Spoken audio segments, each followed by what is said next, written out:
Well, here we are. It is Hump Day. Hump Day. I'm Frank Stanishi of Candid Frank Live, where you'll find us airing our views here on the Spanglish World Network on Zingo TV, channel 250. Please remember to download the Zingo TV app at the respective app stores for iOS and Android devices. While you download, make sure you rate and leave a comment. Both apps are absolutely free. Zingo TV is available on Google Chromecast, Amazon Fire TV sticks, Roku sticks, and also on all smart TVs 2016 forward. Now on Candid Frank Live, joining me is Aaron William Freeland. Hello, Aaron. I'm pretending I'm on gummies. Excellent. I hear gummies are great for relieving pain, especially in your joints. Absolutely. Isn't that funny? That's redundant, isn't it? Joint Wow. joint correction by joints. I guess that's all right. That's enough of this. Jointception. This is this is a joint attempt by both Aaron and I to be humorous.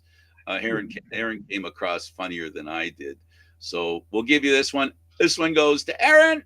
He's funnier than I am.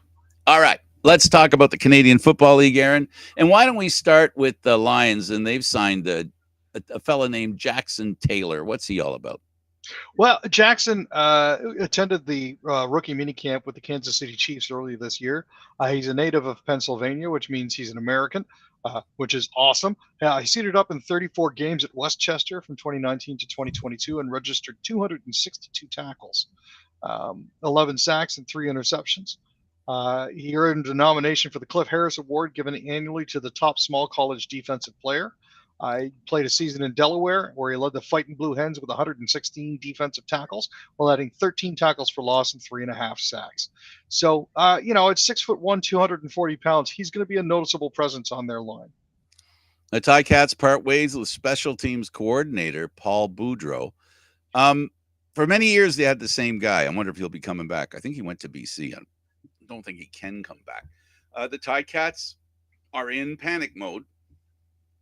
Yeah, they started this season 0-4, and after a 24-22 loss to the Red Blacks on Sunday at TD Place, I guess they figured they'd seen enough. Boudreau's been with the team for a while. He was originally a special teams coordinator after spending 8 seasons with the Winnipeg Blue Bombers. Including serving as the club's special teams coordinator since 2017. He's won Grey Cups in 2019 and 2021 and has coached in 4 consecutive Grey Cups. That's 2019 and 2021 through 2023. So, it's not like he doesn't have experience at this sort of thing. I'm reasonably certain he's going to pick up somewhere soon. I don't know if you've heard anything in the pipeline about who they might be getting to replace him, Frank, but I haven't heard anything yet. No, and the Ticats are basically saying that their special teams has let them down to the point where maybe they might have made a difference on some occasions. I've heard some Ticat fans say the same thing. We'll see. The one thing that you need to do, we talked about this on a show we visited, Aaron, both David and I, and I'm a firm believer of you have to start with a good plan. And once that plan starts to fall apart, it is really hard to recover. Is the plan that Hamilton had at the beginning of this season falling apart because a special teams coordinator coach has been fired? Not necessarily, but it does rise up to a red flag. So here's hoping that Hamilton can figure things out. And another red flag, we have Zach Collaros misses practice on Tuesday. Aaron, there's been talk that maybe he's been injured, and that has been part of the woes that have caused the Winnipeg Blue Bombers to not win at all so far. They're over. Yeah, it seems that a lot of teams are actually in rather unfavorable positions as it currently stands. Collaros actually left the game against Calgary on Saturday. He only played 2 quarters in a 22-19 loss. The team is apparently stating that he has a thorax injury, which is a rather interesting way of saying he's bruised some ribs. He only completed 66 of 106 passes for 796 yards so far in 2024, and they've yet to win a game, so that could potentially be part of it. It may be that the injury actually got exacerbated on the Saturday. part of the problem is he doesn't have the playmakers out there that he used to have. His top receiver's out, and his newest top receiver is out as well. So his two top receivers are not playing, and that means that they have to figure out different ways of moving the ball downfield, and they haven't figured it out yet consistently enough to end up where every team wants to end up every week, and that is 1-0. They haven't quite done that. The Argos have signed 3, including defensive back Robert Priester. So these are 3 Americans that they've signed. That's Priester, as you've mentioned, Jay Person, and Mark Milton. Priester, at 5'9", 180, is back in Toronto after playing 5 games with the club in 2023. He had 3 defensive tackles. He played 14 games back in 2022 with the Double Blue, including the Eastern Final and the Grey Cup. He's also played with Winnipeg, Edmonton, and the Tampa Bay Vipers of the XFL in between 2018 and 2021. Person most recently spent time with the New England Patriots in 2024 after being signed by the NFL club back in May. He attended the University of Tennessee at Chattanooga and had 228 tackles. Milton, who's 6'1" and 185, signed with Hamilton in May and made his CFL debut June 7th against Calgary before he was actually released. He signed with the Carolina Panthers as an undrafted free agent in April, but was released in November of 2023. He's played 51 games at Baylor. Now, the team also announced, coincidentally, the release of American DB Marquise Waters and American DB Darius Joyner. Also, side note, Sean Oakman was picked up. So interesting to see where he's ended up. With the Riders? I believe so. Sorry. Okay. So the with the Elks. Sorry, he's signing with the Elks. That's fine. Yeah, he was released by the Argos. Some thought because he had an injury and maybe he's okay now, and that they've signed him. Good for him. A great player. He's a guy that could lead his new team against his old team this weekend if they decide to put him in right away. Riders signed quarterback Eric Barrier. So, this is sort of he spent the training camp with the Winnipeg Blue Bombers. Prior to his time with the Bombers, he also tried out for the Broncos and spent time with the USFL's Michigan Panthers. Barrier's signing actually coincides with the news that quarterback Trevor Harris is going to be put on the 6-game injured list with an MCL sprain. So you can obviously see the reason for the signing there. Barrier was actually twice named the Big Sky Conference's Offensive Player of the Year in 20 and 21, and won the Walter Payton Award as the top player in FCS football in 2021 after passing for over 5,000 yards. So it's a significant pickup for them. Hopefully he'll be able to adapt relatively quickly to the CFL game. Staying with the Riders, they have announced that Trevor Harris has been placed on the 6th game, and I think that injured list is not something that he or the team wants to see. No, it's unfortunate that I mean, Corey Mace said that was a moderate MCL sprain, so they put him on the 6th game just to play it safe. He injured his knee in week 3 when they went over the Hamilton Tiger Cats. I mean, at 38 years old, he's got to be wondering how much longer he can keep playing, because these sorts of things are just going to start to pile up on you. But they are going to be hosting the Argonauts on Thursday, so it'll be interesting to see how all of that plays out, especially now that he's on the 6-game list. Yeah, it's tough to imagine how you can massage the fact that you're injured longer than you're playing. That's a tough tandem of circumstances to overcome.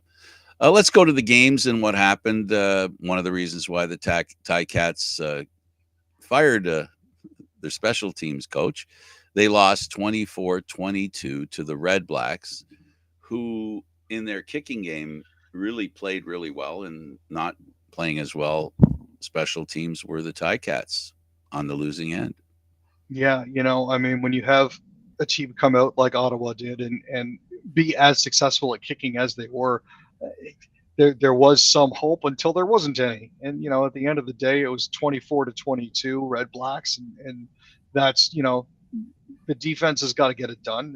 And you've got to be able to make sure that you put it through the uprights. It is what it is. It's unfortunate for Boudreau, but we'll have to see where it goes from here.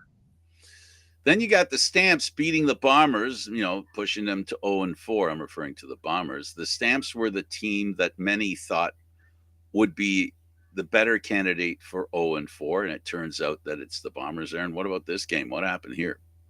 Just, you know what, there was a lot of back and forth. Winnipeg got skunked in the third quarter, but pulled out a bit of a comeback in the fourth to get to overtime. But again, special teams in the kicking game came into play for the Stampeders, so they ended up pulling that one out 22-19. And then, of course, we have the Als beating the Argos at a game that we watched in person. Rather uninspiring, unfortunately. A lot of the performances seemed really flat. Um, you know, Fajardo did a really, really good job coming out there as expected. I mean, they're obviously out to prove that last year was no fluke, and as it currently stands, they're 4-0, so they're there for a reason. Toronto and Ottawa are now 2-1, and again, Hamilton is 0-4 along with Winnipeg and Edmonton. So Saskatchewan, no surprise, seems to be running away with the West Division at 3-0 so far, but we'll have to see how everything shakes out after this next weekend. Well, the injury to their starting quarterback could be Doesn't help. but I think they're stronger than their quarterback. I think they can overcome. They're going to be tough to beat. They're going to be motivated this weekend against the Argos with their new head coach, who used to be their defensive coordinator of the Toronto Argonauts. And it'll be a real interesting game. The game that Montreal played Toronto, they were just perfect, and Toronto was not. Toronto tried to keep up, but they had a defense. It didn't bend; it broke. It's got it. The defense was probably the worst aspect of their game. The offense scored some points, but the defense has to stop the offense. And what was frustrating, I think, for a lot of people, especially the Argo fans, was the 2nd and long. And not that it was a pass for first down. It was the pass for 3 yards and then running for another 9, 10, 11, 12 yards. The tackling by the Argos was not up to snuff, and not the kind of tackling that division-winning teams do, or teams that are playing Grey Cup champs to win. They just weren't. They didn't play well tackling wise. Their tackling was terrible. No, I can see that there's going to be a lot of work that has to be done over the next couple of weeks to try to get them back up to snuff. Unfortunately, with the season as short as it is, this is lost ground that they may not necessarily be able to make up later. But we'll have to see if they can pull it out in the next couple of weeks. The Lions proved to be a dominant team in the CFL Western Division. They took on the Elks and beat them 24-21. The Elks have played 4 games and lost all 4 games with a total of 17 points. That's almost an average of 4 points a game. Very close in the game, but they've got to figure out how to bring it home. It's getting these last minute stops. I mean, the game was tied at 21, and with a little over a minute and a half left, that's when BC managed to kick their field goal. It's the late game stops and defensive poise late in games that the Elks seem to be having a lot of trouble with. It always comes down to not only a play or two, but it seems to come down to a play or two after a saw-off prior to that. And this game ended that way as well, where it was a close game, a tie game, and then one team just basically played well enough to have their offense create 3 points. And 3 points sometimes is enough to win a game. It was in this game. And hopefully the Elks figure things out. If they don't figure it out soon, 0-4, 0-6, I can see them looking for a new head coach. Hey, you know what? Edmonton is a particularly punishing market too. They're not going to stand for this year after year after year. It's how long can you be in a rebuild? How long can you be restructuring the team and tweaking maybe one piece here and one piece there? It's eventually it comes to a point where the fans are going to say enough, and management is going to have to pull the trigger on something drastic. And I think the underlying issue is how long will it take, and how long does it take for the Edmonton Elks to be competitive? Because you see, that is the major problem. It's not the losing. It's the constant losing that's the problem, that gives way to thought of a team that isn't competitive. And as I said, in a positive note, in the 4 games, they lost by a grand total of 17 points. That's not bad. but it's not enough either. So we'll see if Edmonton can straighten things out. They really are a team, an organization that's looking for an opportunity to play better, much like Ottawa has turned around and done this season in the Eastern Division. They've, you and I always, you with the Senators, me with the Red Blacks, talk about how Ottawa teams always look like it could be next year, it could be next year, it could be next year, and it never is. At 2-1, we can say it could be this year, it could be this year. It could very well be that this is the year. You never know. Now, when I'm not talking about Grey Cup. I'm talking about being competitive and having a good record that the fans can support. Right. That's essentially what I'm talking about. I'm promising they can do that. They've been ready to do this for a couple of years now, and they're finally not ending up in that 0-4 like some other teams this season. And so, therefore, there's hope if you're an Ottawa Red Blacks fan. Staying with football, let's talk about Canada football and how Canadian football dominates the world. Yeah, this was a really neat story. For those of you who weren't aware, for the past couple of weeks, the International Federation of American Football has been having their Under 20 World Junior Championships in Edmonton. This is the third consecutive gold medal for Team Canada, building off victories in 2018 over Mexico and 2016 over Team USA. This team, on their way to the finals, beat Brazil 110-0 in the quarterfinals and curb stomped Austria 27-20 in the semis. Wow. This is the country's fourth ever title on home soil at Commonwealth Stadium.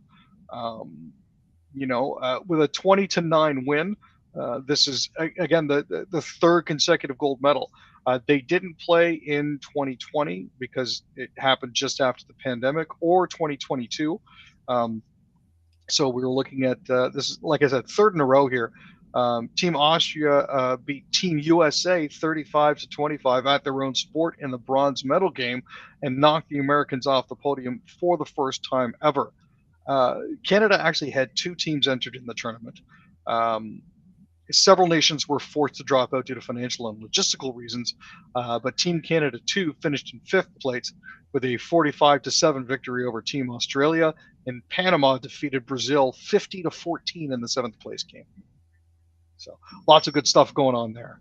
Well, congratulations to our Canadian footballers, and by footballers I mean odd-shaped football, not round-shaped football. Let's talk about Canada and the round-shaped football.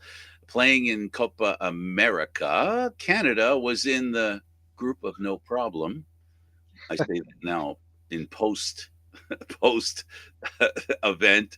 They did a great job. They made it through a division, a group with Brazil. They weren't going to take Brazil out.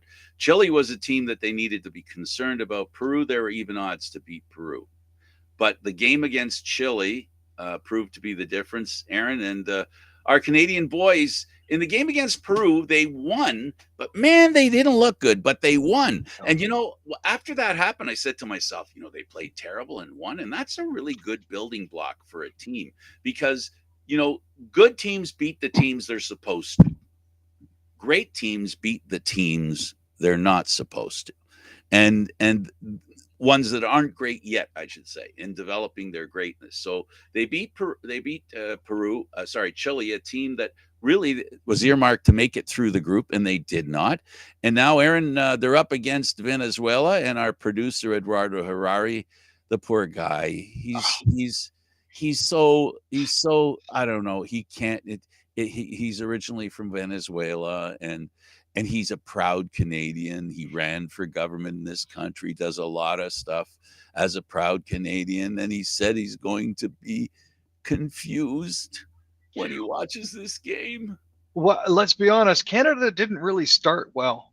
Back on June 20th, they lost to Argentina 2-0. The 25th, yeah, that was the game that they beat Peru. And then, on the 29th, they tied Chile 0-0, which I think was what actually ended up putting them through. So that's absolutely fantastic. Friday at 8 o'clock is the game. Canada versus Venezuela, and as far as I'm concerned, that is going to be top entertainment value for your dollar.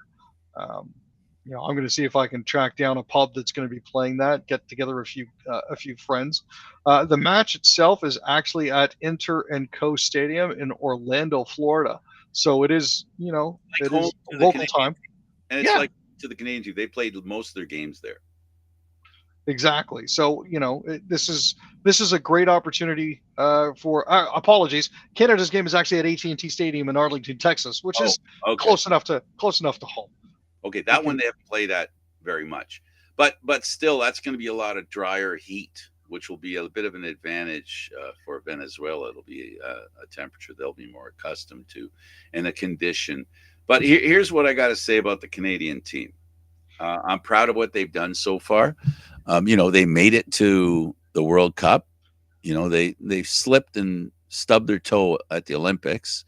But in Copa America, it's a good chance for them to prove they can make it against the big boys. And because there are a lot of good countries in Copa America that you'll be trying to beat. And it'll be an interesting battle with them in Venezuela. Good luck to Canada. Aaron, I got to tell you, I really like the way this team's developing. I really see good things for them. But beating Venezuela is going to be a bit of a challenge. And what has to happen is all that rough play and that poor, unable to make three passes in succession. They looked a little better against the better team, Chile. And we'll see if they look even better against an even better team in Venezuela. I'm really looking forward to watching the game. And the Canadian fans are so excited because for the first time, a Canadian team made it through to the next round and won a game in Copa America. So every time they have a good result, it's a new record. Well, I'm hoping that this team will continue to play up to the level of their opponents because it's only going to get tougher from here. On the other side of their bracket, you got Argentina playing Ecuador. So there's a very real possibility that if Canada can beat Venezuela, odds are they're going to be playing Argentina in the next round. So, it'll be a chance for them to test themselves again against a team that they lost their opening game 2-0 to. But yeah, finishing second in Group A, especially with Argentina, Chile, and Peru in that same group, is no mean feat. The United States didn't fare nearly as well with Uruguay, Panama, and Bolivia. So we'll have to see how it all goes. But I'm actually looking forward to it. Yeah, it'll be a lot of fun. Let's For go to sure. the National Hockey League, folks, a game that we all know and love, and that is, of course, ice hockey. And, of course, the NHL, a game that excites 7 Canadian cities and the rest of the people outside of those cities. An interesting development has taken place. Apparently, you'll be able to watch NHL games through Prime Video. But, Aaron, please tell me it won't be only Prime Video. Please tell me you'll still be able to watch them on Canadian free TV like the CBC or Sportsnet. Please tell me that. Well, here's the thing. All subscribers to Amazon Prime in Canada will they be able to watch regular season hockey games in English. This 2-year agreement includes the 2025 and 2026 season. They're going to have a weekly show live on Thursday nights in Canada with highlights and analysis of every single game. The first game that you're going to be able to watch there will be Tampa Bay versus Toronto on October 21st. Now it is going to be $9.99 a month if you want to watch it on Prime. So that's an issue that I can see right out of the gate right there. But they're doing it, coupling it with the NHL docuseries coming to Prime Video, kind of along the lines of Drive to Survive. As for the Monday night hockey games, there's not a lot of specifics, but they do say that it's a new way to stream. I'm hoping that games will be available on regular TV as well, but we'll be keeping a close eye on how the rest of that We don't develops. know that as yet. We don't know Um, that. Not as far. I've seen very few details as to whether or not it'll be Calling available. David now. I'll be calling David, and I'll be discussing this with him, and I'll be able to report to you the conclusion of this new thing. Well, hopefully it won't be, as restricted as Major League Baseball going to Apple TV on Fridays. Well, it'll be interesting, Aaron. Yeah, for sure. Say the least. Well, the NHL, after an incident that happened in Chicago, which was actually a couple of incidents, a couple of management staff were basically kicked out of the league and suspended. The two men that were suspended are coming back. That's Bowman and Quenneville. There was actually some talk that Toronto was interested in making Quenneville a head coach. Do you think Quenneville will just sit on the sidelines and wait for a head coaching job, or do you think he'll take an assistant coach position? Well, that's the thing. There is an additional stigma that goes along with hiring Quenneville or Bowman or even Al McIsaac. They are eligible to sign contracts with NHL teams after July 10th, but people don't tend to forget when you do the sort of things that they did. Um, the NHL, may feel that, hey, we're okay with that after 2.5 years of them sitting out and being basically unemployable. And now the NHL is just sort of, washing their hands of it, saying, hey, um, you know, I don't see any receipts as to whether or not they've reformed or if they're going to be any better than they were previously. But, that's on them to prove. Any team that decides that they're going to sign these individuals is going to have to deal with the potential repercussions of that, and their PR teams are going to have to be working overtime. Mm-hmm. Well, the Canadians drafted Juraj Stafkovsky to an 8-year contract, Aaron. This is their first round pick that had a slow start but played well at the end of the season. Yeah, he's slowly been picking it up. He's 6'3", 230 pounds. He's got an 8-year deal worth $60.8 million starting in 2025 to 2026. He had 20 goals and 50 points in 82 games with the Habs last season. As a first overall pick, they were hoping that he'd be fire right out of the gate, but people tend to forget, at that age when you're drafted, especially before the age of 20, it's going to take them a little time to get up to speed. I mean, people had already been writing him off as a draft bust. And, oh, why do they keep him around? But you've got to give him time to mature. 8 years, big kid, good shot, smart hockey player. Time to develop in the National Hockey League. Remember, he's a European kid who didn't spend very much time here in North America. Good chance for him. Steos says the Senators are more balanced and experienced as a group after Chychrun trade and other signings. Is he trying to say that this is a team that could come out of the gate fighting for a playoff spot from wire to wire? This is, again, more of them trying to sell hope, I think. Chychrun was a big part of the team. They sent him to Washington in exchange for Nick Jensen. That he was a right-handed defenseman that they'd been looking for, apparently, and a third-round pick in the 2026 NHL draft was part of what came back. Jensen is 33 years old. He had 1 goal and 14 points in 78 games with a cap hit of $4.05 million. He saves the Sens a little bit of money, but picking up a dude who's 33 and on the wrong side of his career at this point, defensemen typically mature later, but there's a smaller window for them once they mature.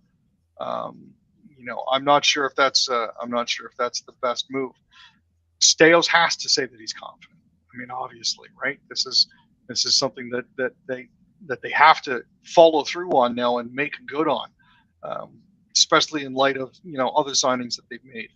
So, yeah, well, it's all how they're going to come out of the gate, because the one thing that we've learned over, for the most part, but there is the Edmonton Oiler exception to the rule, right? Who had a terrible start and made it all the way to the Stanley Cup. this is true. I suppose what we could say is if they had a better start, they might have won the Stanley Cup. Oh man, that didn't even sound good coming out of my mouth, or even roll around in my brain. But the fact is, there are exceptions to the rule. We've seen through the years teams that have started poorly, even struggled to make the playoffs, have won a Stanley Cup. But really, for the most part, and I think, Aaron, we can agree on this. For the most part, teams that play consistently well make the playoffs based on a season that is consistently played, have a better chance of being more successful in the playoffs. And arriving in the playoffs tired and trying to make it at the last minute can wear you out a little bit. In some cases, again, there are the exceptions that make the rule. No, this is true, but Ottawa certainly didn't help themselves last season when they went 6-9 in December and 6-7-2 in January. So again, the hope is that signing a guy like Jensen will add a little bit more sandpaper on the back end and help them in that regard. Like I said, we'll have to see how it all pans out. We have this. We have the Senators also assigned forward Shane Pinto to a 2-year contract. Yeah, so a lot of fans were glad to see him back. He was suspended, for those of you who remember, for the first 41 games of the Senators' season last year for violating the NHL's gambling policy.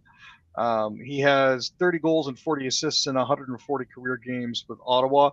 He had 9 goals and 18 assists in 41 games for the Senators last season. He's picked 32nd overall in 2019, and he's rounding into a really good player. I think for $3.75 million a year, he's an absolute steal for them and can provide them with a little offensive punch.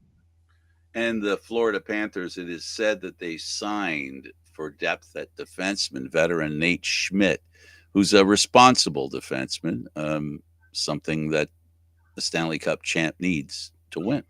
Oh, most definitely. The problem is this is to Winnipeg's detriment. Nate Schmidt was one of the mainstays on their blue line. They've signed him to a 1-year, $800,000 deal. He's basically the Jets bought out the final year of his 6-year, $35.7 million contract, and are still on the hook for paying him $5.95 million for the next season. So bought out on one end, now making basically league minimum. He turns 32 on July 16th and has played in 661 career games over his 11 seasons, and that's split between the Capitals, the Knights, and the Vancouver Canucks. The Winnipeg Jets signed forward Jarrett Anderson Dolan to a 2-year contract. Yeah, so this is them trying to shore up a little bit. The deal has an average annual value of $775,000. And is a 2-way contract in 2024-25 and a 1-way contract in 2025-2026. Dolan had 4 points and 6 penalty minutes in 31 games with the Predators and LA Kings last season. He's originally from Calgary, and in his time in the AHL, also had 2 goals in 3 games for the Ontario Reign. He was a second round pick by the Kings in 2017. And he's had 28 points in 127 NHL games with Nashville and LA. Yegor Sharangovich agrees to a 5-year extension with the Calgary Flames. Yegor Sharangovich was a bright spot for Calgary in a rather dark season last year. He ended up being a 31 goal scorer and their top scorer. And he's got a 5-year, $28.75 million deal. It starts in 2025-2026. After the 26-year-old completes the year, paying him $3.1 million on his current deal. On top of that, the Flames also signed Ryan Lomberg, who won a cup with the Panthers last week, and a 2-year $4 million contract. And Jake Bean came home after agreeing to a 2-year contract worth $1.75 million per year. So that's a good thing for him. Anthony Mantha they also signed to a 1-year deal worth $3.5 million. Martin Frk arrived on a 1-year, 2-way contract worth $775, and Devin Cooley, a goalie, which they need, has agreed to a 2-year contract with an average salary of $775 per year. Oilers signed winger Arvidsson to a 2-year contract, extend Perry and Brown. Yeah, after his performance this year, I don't think there was any doubt that they would be re-signing Connor Brown. Corey Perry as well, to a slightly lesser extent. They've got 1-year extensions, both of them. Arvidsson got a 2-year, $8 million contract. They also signed 14-year NHL veteran Jeff Skinner to a 1-year contract. Arvidsson has spent the last 3 seasons with the Kings and had 52 goals and 71 assists in 161 games over those 3 seasons. I suspect that Skinner and some other players that are playing for Edmonton, a lot of it has to do with playing with Connor McDavid Mm-hmm. and maybe getting a shot at a Stanley Cup. And a lot of these guys are also on relatively affordable contracts. So if Edmonton does decide that they need to move them at the deadline, these are older players that are, easier to move. Right, and players that maybe be able to assist late in the season. Let's talk about the Vancouver Canucks and free agency for them. Yeah, so they've had a bit of an interesting time. They actually managed to land Jake DeBrusk. They signed him to a 7-year, $38.5 million contract.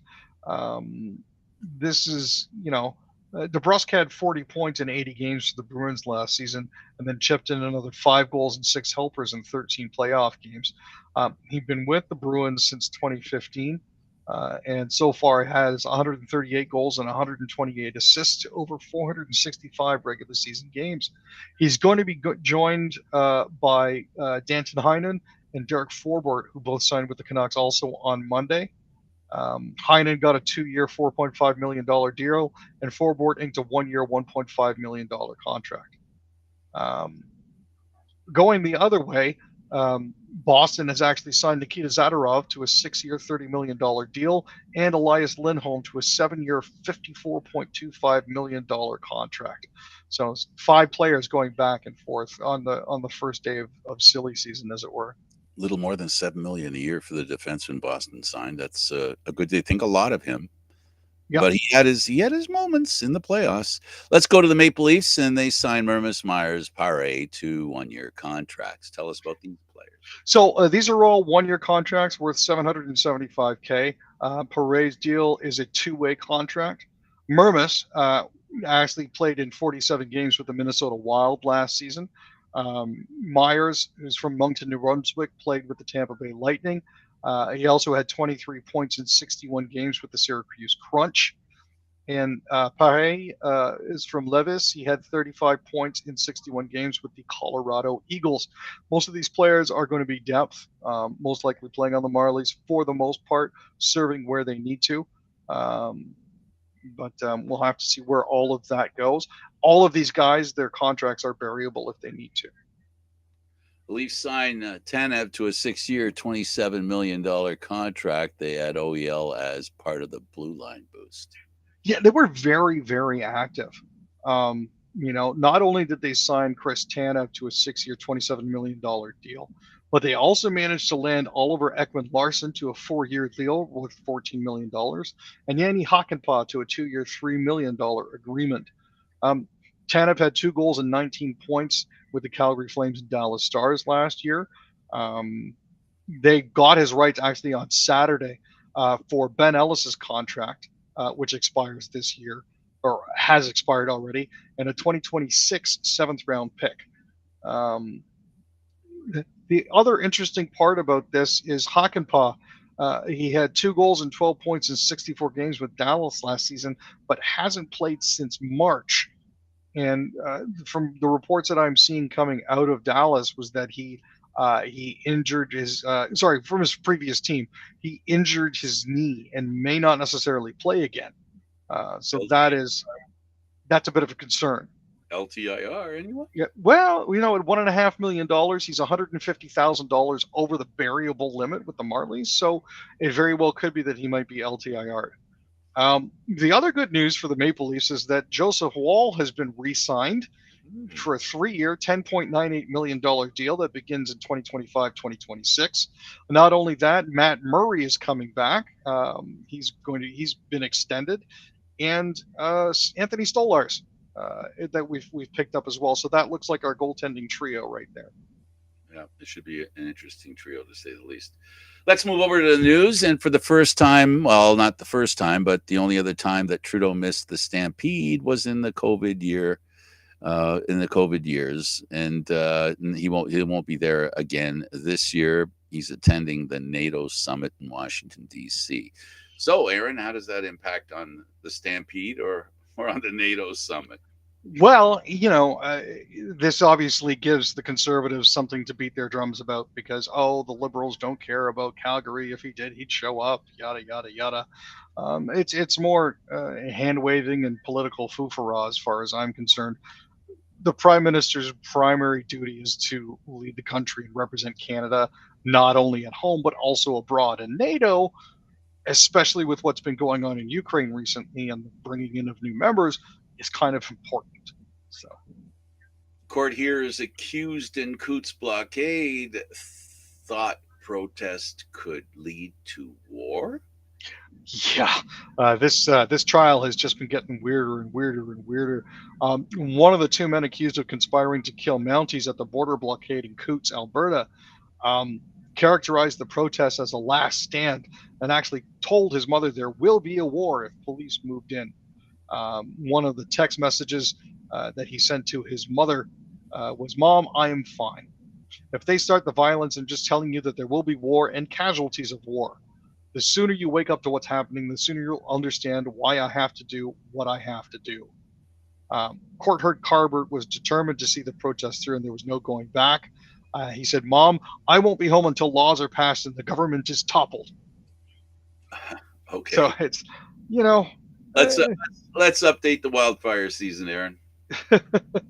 well, northern Alberta is again at risk, and again, it's because hot, dry conditions in northern Alberta are spurring everything along. As of last night, 62 wildfires were burning in the province, including about 20 that are considered out of control. 17 fires were concentrated in the high-level forest area, and 2 were in the Fort Mac region.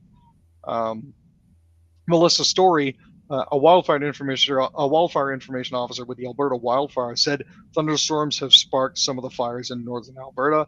So they're responding to a number of lightning fires, and the fire danger in the northern part of the province is still high to very high. Legal Aid Alberta says province has terminated its contract. Yeah, so this is a bit of a kick in the pants, but according to Legal Aid Alberta, it's been negotiating or trying to negotiate a new governance agreement with the Ministry of Justice and the Law Society of Alberta for the past several months. But the ministry suddenly halted negotiations and terminated their agreement. The current government's contract expired on June 30th.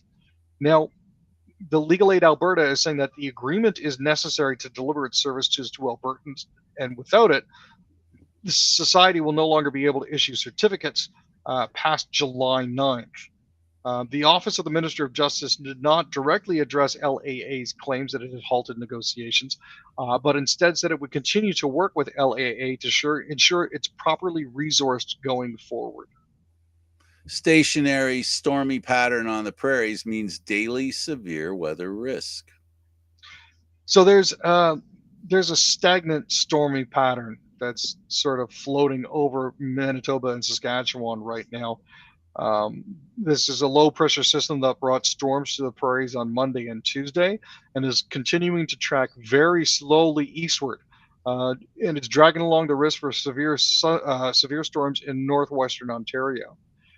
It's going to stick around over southern Saskatchewan and Manitoba today. Thunderstorms are going to continue to be scattered, but there's enough thunderstorm energy for large hail and heavy downpours at the Saskatchewan and Manitoba border.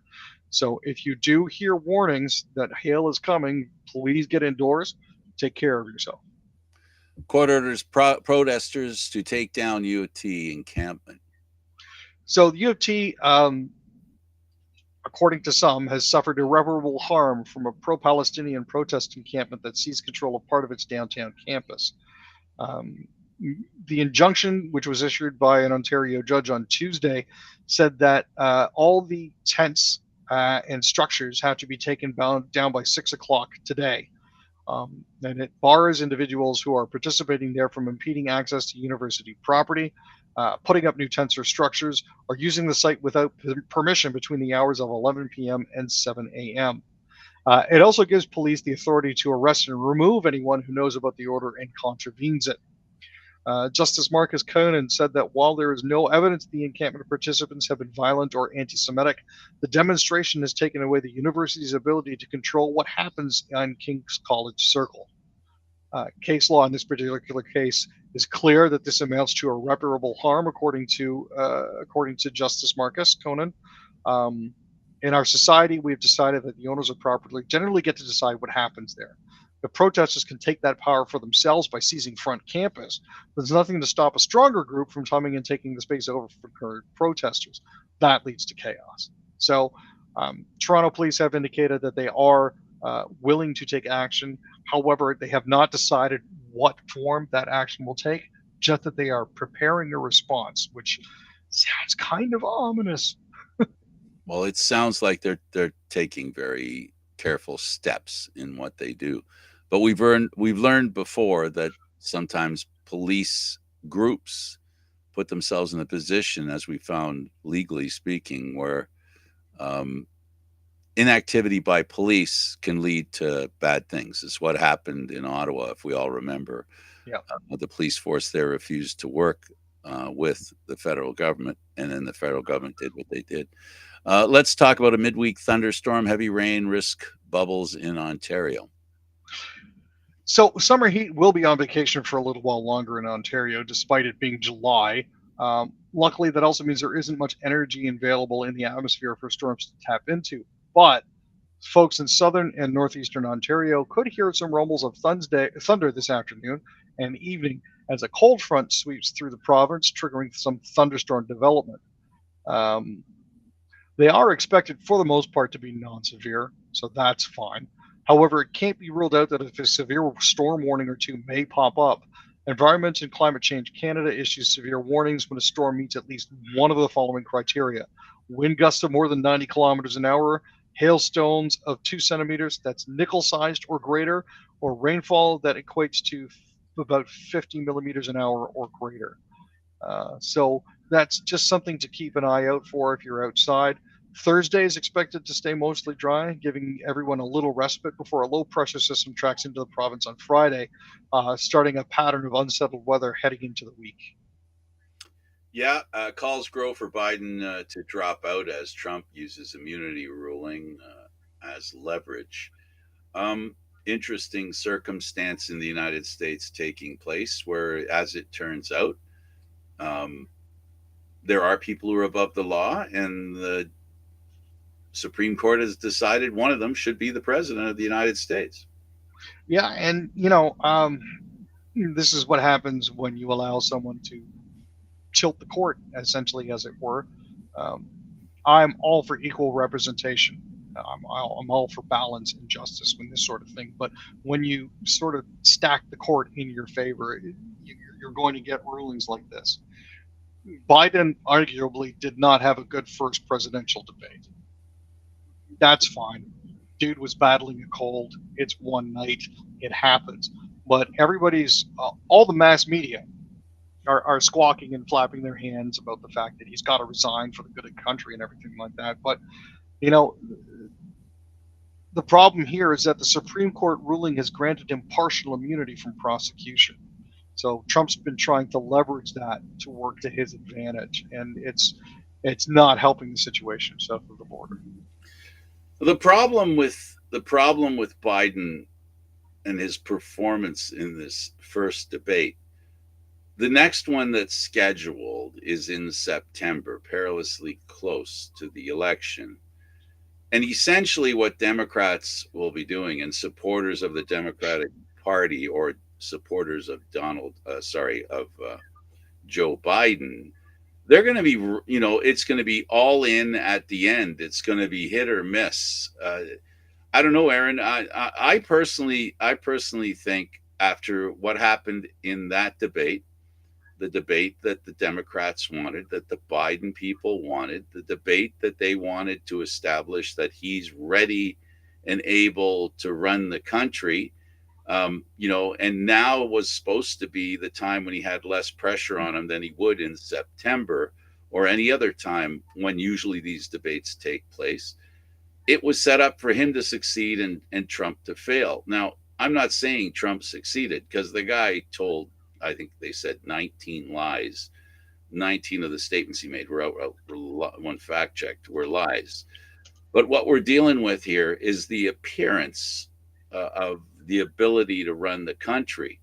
Um, it doesn't matter how well Joe Biden handles decisions in the decision making process behind doors and or in the process of bargaining and debating with others in private, what to give, what to take, and how to make things happen, which he's done.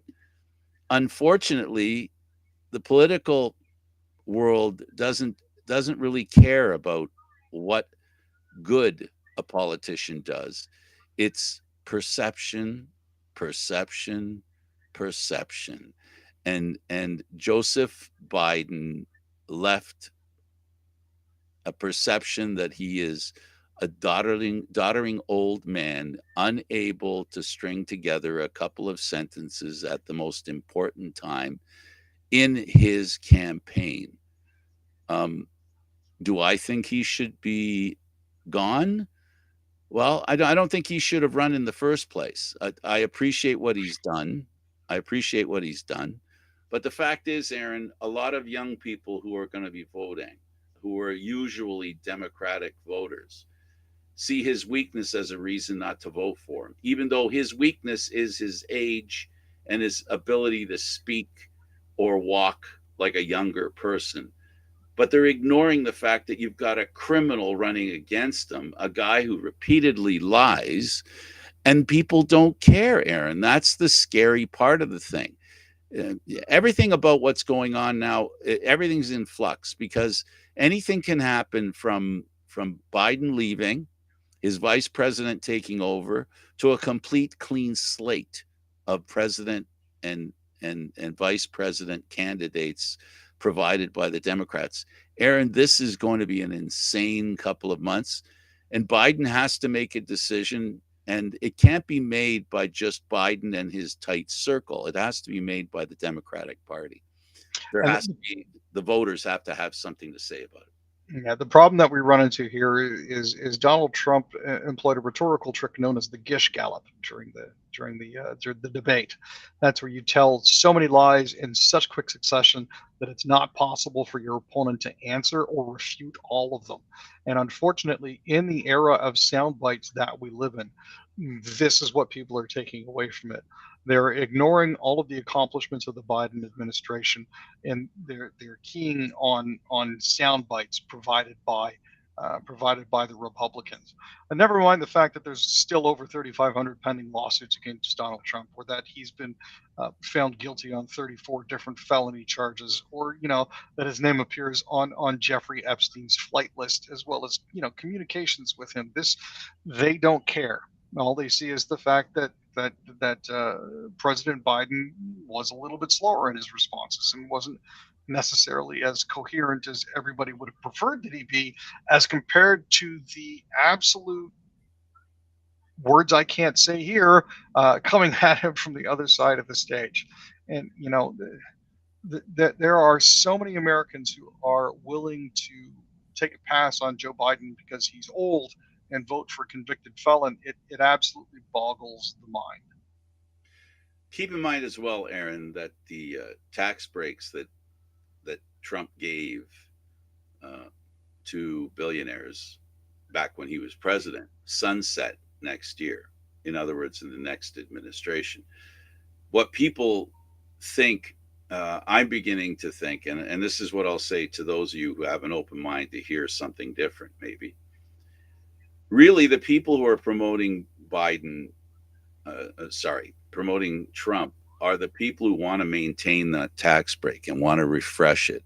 Mm-hmm. The fact is that a lot of big money supports Trump, and a lot of big advertising that's going to happen is going to be supported strictly because of the cold, hard fact that people with a lot of money see an opportunity here to keep a lot more money if Trump comes in rather than Biden.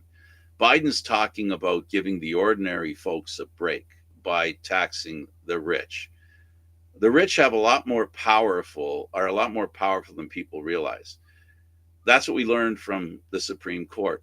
There's some rules that are being, I guess, developed in the Senate where they're making it so politicians as they can in Congress, cannot accept gifts of more than $50. They want the Supreme Court to follow those same rules. And there's a bill maybe coming from the Senate, which is controlled by the US Democrats, to basically say that, to do that with the Supreme Court judges and make it impossible for people to bribe the Supreme Court judges with any kind of real cash, like in the millions, right? And that's what this is all about. It's all about money controlling everybody. And it's not because the people with money hate black people or hate immigrants or hate this or hate that or hate him, hate her, hate the way government works.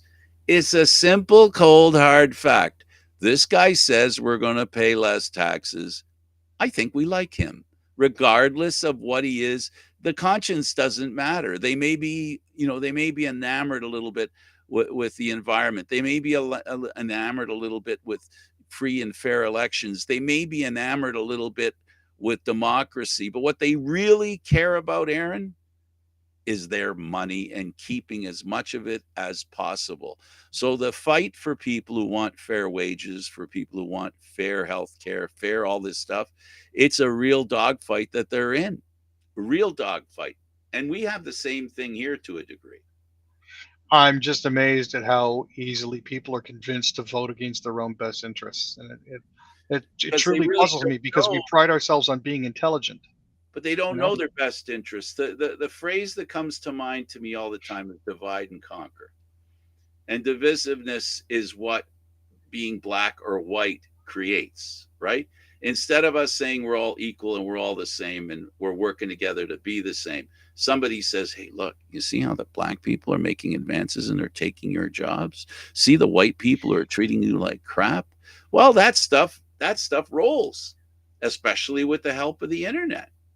And we are not smart enough, as you said, and you're 100% right, that we can't see our own best interests because we're blinded by hatred, anger, and bullshit.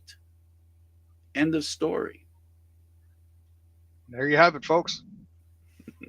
That seems to be the way it works. But anyway, thanks, Aaron, for doing this. Hey, glad to be here, Frank. He's As Aaron always. William. He's Aaron William Freeland. I'm Candid Frank Stanishi. Thank you for watching Candid Frank Live here on Mondays, Wednesdays, and Fridays at 6 p.m. Eastern Standard Time.